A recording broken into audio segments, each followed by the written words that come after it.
isso daqui. Então, por isso que elas são feitas o mais bonitinho possível, mais coloridinho, para a mulher também se sentir à vontade.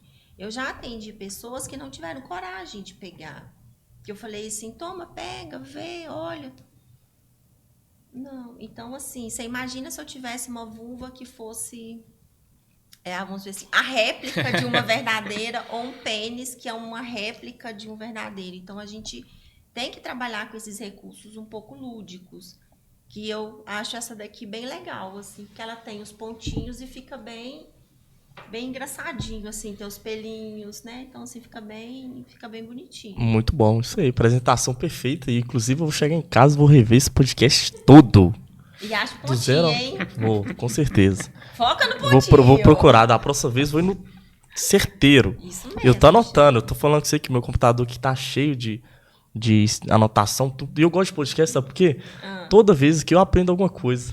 Agora uma dica que eu Todo acho, convidado. uma dica que eu acho importante, porque o clitóris é a maior zona erógena da mulher, né?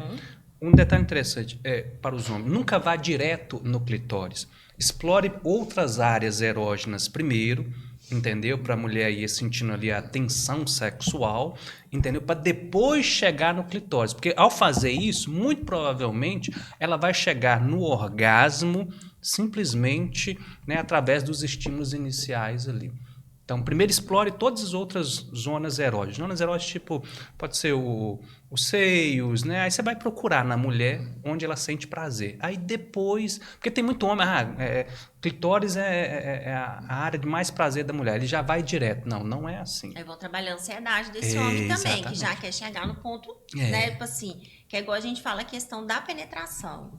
O homem já quer, vamos dizer assim, pular alguns. Querem pular essa etapa da preliminar para já chegar. Por quê? Porque para o homem, muitas vezes, é a penetração que é a parte mais prazerosa.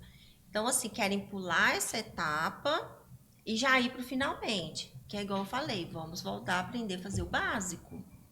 Então, assim, e trabalhar essa ansiedade. Tipo assim, eu sei que é o clitóris que é o maior prazer feminino. Opa, então eu vou lá. Pô, mas você já vai acabar a festa?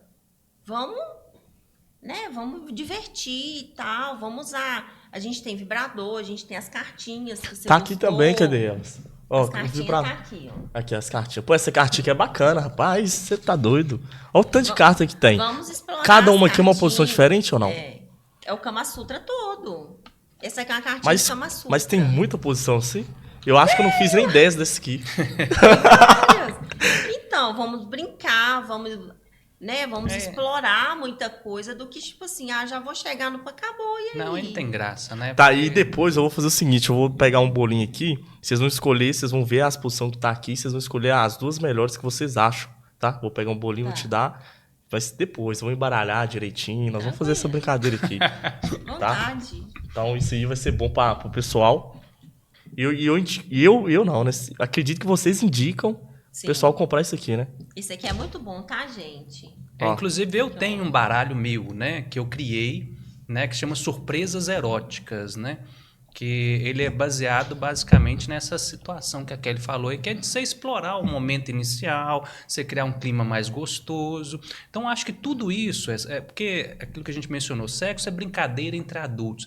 Então, é para divertir, gente. É para levar a coisa... o dadinho aí, ó. Esse aqui também tem Legal. um dado. Vê se vai mostrar.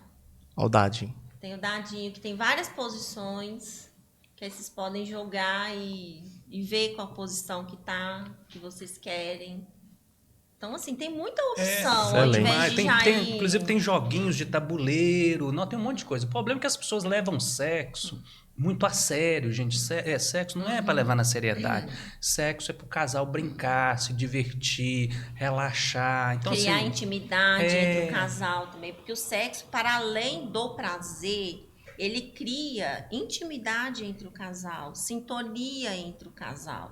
Que esse que é vamos dizer assim, acredito eu, que é o ponto principal da relação sexual. O prazer é um bônus que você tem com aquilo. Mas aquele momento que você está... como é que eu falo assim? Você está dando uma investida no seu parceiro ou na sua parceira com esse intuito, você já começa a criar uma intimidade. Quando você manda, sei lá, uma mensagem mais picante, Você já está gerando aquela sintonia. Aí depois que vocês vão para a cama, dá um beijo, tal.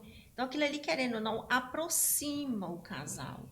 O sexo, além do prazer, ele é uma forma de aproximar o casal. Porque senão vive dois irmãos dentro de casa, que só sabe fazer as obrigações de marido e mulher, mas não tem a relação de homem e mulher mesmo, aquela sintonia do casal, aquele prazer mesmo de sentar, de conversar, de tomar alguma coisa, de ter esse clima gostoso que tem que ter no relacionamento, entende? E é por isso que eu acho importante que os dois eles procurem, né? Porque isso que você falou é muito interessantíssimo, né? Porque o sexo está para além da questão física. Existe um componente que ele é psicológico e que ele é emocional.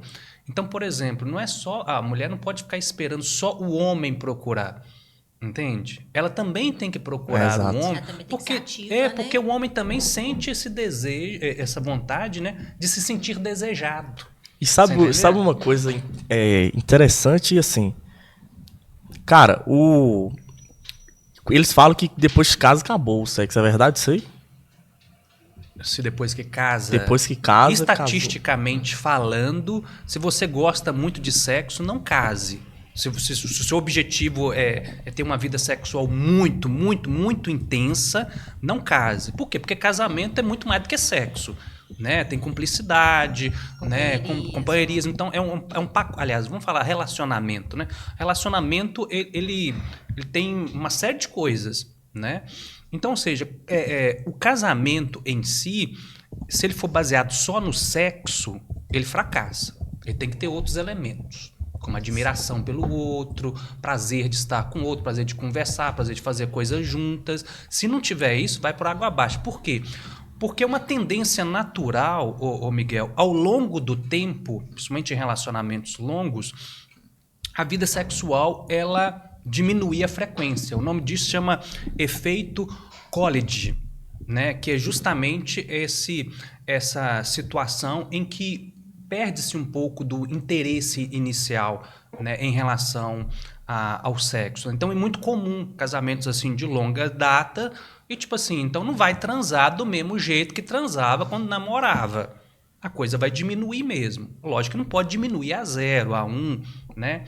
Então, ou seja, porque o casal tem que ali reanimar e reavivar as chamas da paixão, vamos dizer assim, né?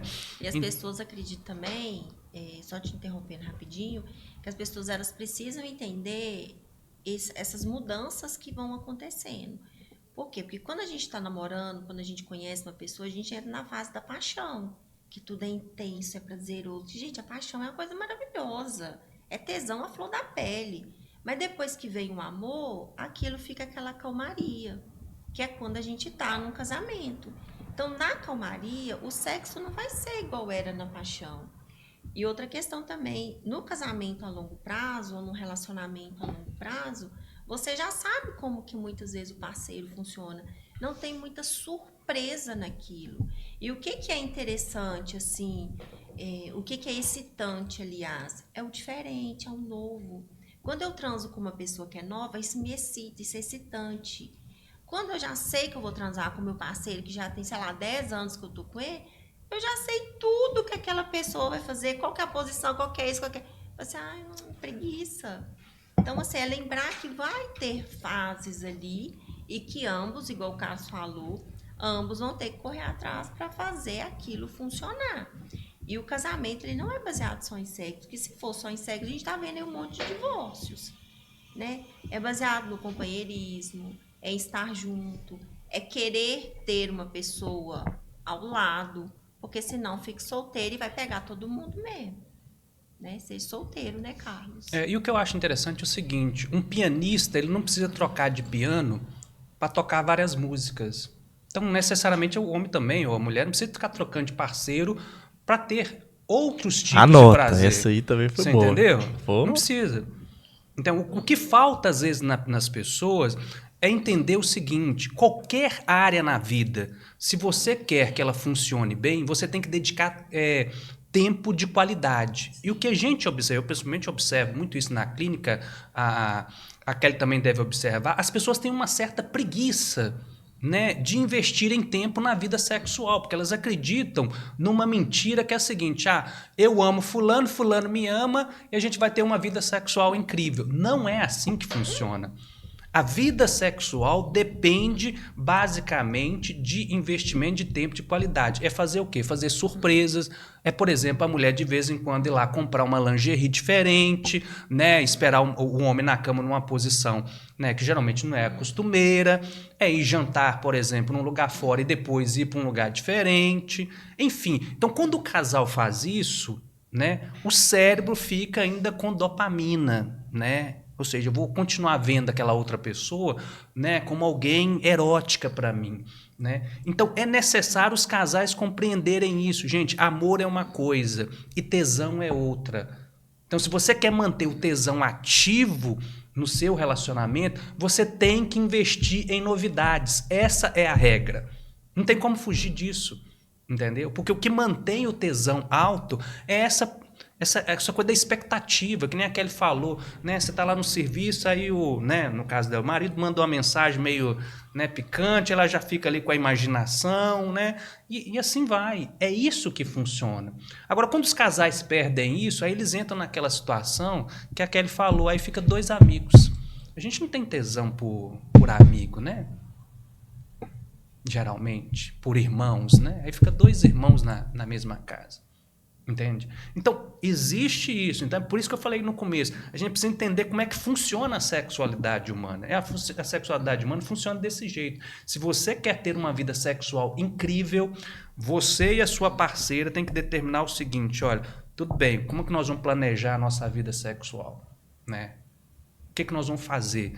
Hoje nós vamos fazer isso. Amanhã nós vamos fazer isso. A semana que vem isso. Da mesma forma que a gente programa viagem de férias, por que a gente não programa atividades sexuais?